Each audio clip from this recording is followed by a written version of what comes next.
এই যে এই মরণীটা আবার ফোন করেছে। উফ, আবার সে নিজের বয়ফ্রেন্ডের ভাঙা ক্যাসেট চালাবে।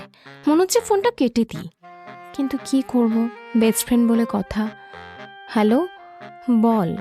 কি, তোকে বার্থডে উইশ করতে 5 মিনিট লেট করেছে? উফ, তো কাঁদছিস কেন? বৌমা, রাতে লুচি আর ছোলার ডাল বানাবে? হ্যাঁ বাবা, বানিয়ে দেব।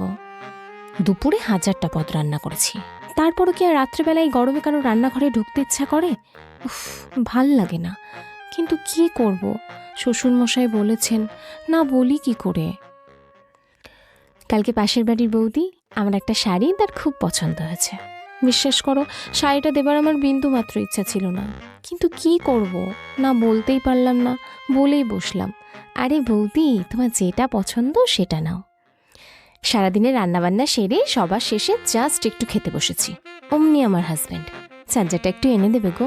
মনে হচ্ছিল ওখানেই তাণ্ডব নৃত্য শুরু করি, কিন্তু সামনেই বসে শ্বশুর শাশুড়ি, সুরসুর করে গিয়ে চার্জারটা ঠিক এনে দিলাম।